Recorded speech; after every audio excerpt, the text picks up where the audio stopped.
তো আমরা প্রথমে 1 নম্বর সৃজনশীলটা শুরু করতেছি। 1 নম্বর সৃজনশীল করণীয়টা দেখো কি বলছে, ব্যবহৃত কাঁচামালের পরিমাণ নির্ণয় করো। ব্যবহৃত কাঁচামালের ফরম্যাট দেওয়া আছে। তোমরা কিন্তু এই ফরম্যাটটা যে নমুনা চার্টটা দেখাইলাম এইটাকে হুবহু কি করবা, খাতায় নোট করে ফেলবা অথবা প্রিন্ট আউট করে রাখবে এবং তুমি সেটাকে বাসায় প্র্যাকটিস করবা, কার পরে কার ব্যয়, মানে কোনটার পরে কোনটা ব্যয় হবে এবং কোন ব্যয়টা কিভাবে নির্ণয় করা হয়েছে, ওয়ার্কিং গুলো সব কিন্তু এটা দেওয়া আছে সুন্দর করে, ওটা তোমাকে জানতে হবে। তো ব্যবহৃত কাঁচামাল, এখানে দেখো কাঁচামাল নিয়ে কি কি কাজ আছে।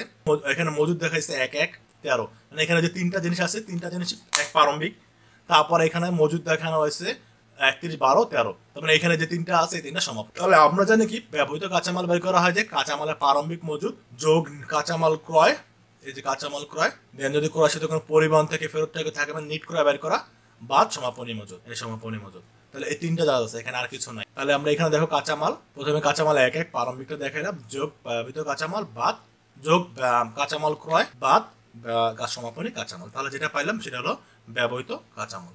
তারপরে বছর উৎপাদন ব্যয় বিবরণী, উৎপাদন ব্যয়ের পরিমাণ। উৎপাদন ব্যয় মানে যেটা হলো যে আমরা তৈরি পণ্য পর্যন্ত, আমরা যেটা হলো যে চলতি কার্য পর্যন্ত করব, চলতি কার্য পর্যন্ত, সেটা হলো উৎপাদন ব্যয়। প্রথমে আমরা ফরম্যাট মানে সিরিয়াল অনুসারে যাবো। প্রথমে যেটা বের করবো সেটা হলো মুখ্য ব্যয়।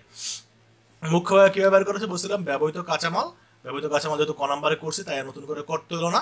ব্যবহৃত কাঁচামাল, তারপরে যোগ প্রত্যক্ষ মজুরি যোগ অন্যান্য ব্যয়। এখানে প্রত্যক্ষ মজুরি আছে বাট অন্যান্য ব্যয় আর নাই, প্রত্যক্ষ অন্যান্য ব্যয় নাই দেখে আমরা দিলাম না, দুটো মিলেই হলো মুখ্য ব্যয়। এই মুখ্য ব্যয়টাকে এই হিন্সে দিয়ে দেবো আমরা, হ্যাঁ একবারে দিয়ে দিছে, খুব খারাপ ব্যাপারটা, মানে দেখতে সুন্দর খারাপ লাগবে, দেখে সুন্দর লাগে না। এখানে সব টাকা টাকা, এখানে মাঝখানে এই দাগটা দেওয়ার দরকার নেই, এখানেও টাকা লাগবে এখানে টাকা লাগবে। আর এই যেটা হিন্স বলছিলাম মুখ্য ব্যয়, তারপরে কারখানা ব্যয়, তারপর উৎপাদন ব্যয়, এই যে লাস্ট টাকাটা, এই লাস্ট টাকাটা সব এখানেই হবে, লাস্ট কলামে বসাবো, ঠিক আছে। তাহলে আমাদের মুখ্য ব্যয় কত আসলো, 6,15,000। ওকে, এরপরে কি করব, এর সাথে কারখানা উপর ব্যয় যোগ করবো, তাহলে পাবো কারখানা ব্যয়।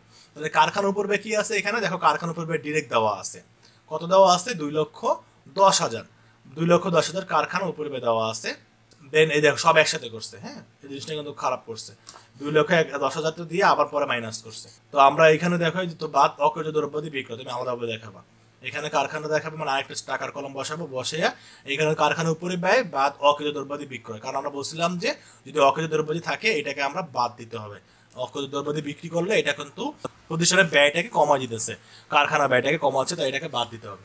তাহলে এটা গেল, এটা কি করবো তুমি, এখানে দেখো আলাদাভাবে বাদ দিচ্ছে, হ্যাঁ বাদ দিয়ে এটা দেখাইছে, এটা কারখানা ব্যয়, এটা এই হিন্সে বসবে।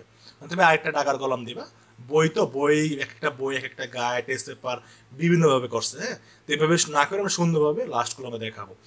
তারপরে বলছে, তারপরে যে হিন্সটা বেরো সেটা হলো উৎপাদন ব্যয়। উৎপাদন ব্যয়টা বলছিলাম চলতি কাজে প্রারম্ভিকটা যোগ করবো, সমাপনীটা বাদ দিব।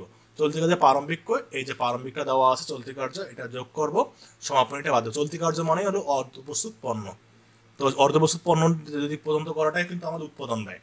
আর তৈরি পণ্য নিয়ে কাজ করা পর্যন্ত যেটা বের হয় সেটা হলো বিকৃত পণ্যের ব্যয়। আমরা কিন্তু এখানে হিন্সগুলো দেখাইছিলাম, আবারও বলতেছি, এই যে হিন্সগুলো ছিল যে উৎপাদন ব্যয় এবং উৎপাদিত পণ্য ব্যয় তৈরি কার্য পর্যন্ত। যদি তৈরি কার্য বা চলতি কার্য বা আংশিক পণ্য যদি না থাকতো তাহলে যেটাই কারখানা ব্যয় সেটাই উৎপাদন ব্যয় হতো। এই জন্য হিন্স দিয়ে কিন্তু এখানে লেখছিলাম উৎপাদন ব্যয়, অবলিক দিয়ে লেখার কারণটা এইটাই, কারণ যখন আমাদের এই চলতি কার্য বা আংশিক উৎপাদিত পণ্য না থাকবে তখন কারখানা ব্যয়টাই উৎপাদন ব্যয় হবে। ওকে, তাহলে আমরা এই খ নাম্বারটা বুঝলাম। এবার গ নাম্বারটা বলছে যে মোট চিলিং ট্রেডার্সে মুনাফার পরিমাণ নির্ণয় করো, তো মুনাফা বের করতে বলছে। তাহলে আমরা তো এই অংশটা মোট ব্যয় বের করে নিই, মোট ব্যয় আগে বের করবো তারপরে মুনাফা চিন্তা করবো। তাহলে আমরা আগে করছিলাম কি, আগে করছি উৎপাদন ব্যয় পর্যন্ত, তাহলে আমরা এখন শুরু করবো উৎপাদন ব্যয় দিয়া। উৎপাদন ব্যয় খ হতে আনিত, ওরা এখানে লেখছে, এখানে না লিখে তুমি এই কলমটা লাস্ট কলমে লিখে দেবা। তারপরে কি এবার তৈরি পণ্য নিয়ে কাজ হবে, তৈরি পণ্যের প্রারম্ভিক যোগ সমাপনী বাদ, প্রারম্ভিক বাদ যোগ দিলা, সমাপনী বাদ দিলা, বাদ দিলে যেটা আসে সেটা হলো বিক্রিত পণ্যের ব্যয়। এই যে এই টাকাটা এখানে লাগবে, এই দুটাকে যোগ করবা, এই সব এইখানে করবা এখানে। তারপরে কি আসবে, তারপরে যে হিস্সা ছিল সেটা হলো মোট ব্যয়। মোট ব্যয়টা কি বের করেছিলাম বলছিলাম বিক্রিত পণ্যের ব্যয়ের সাথে পরিচালন ব্যয় যোগ করতে হবে।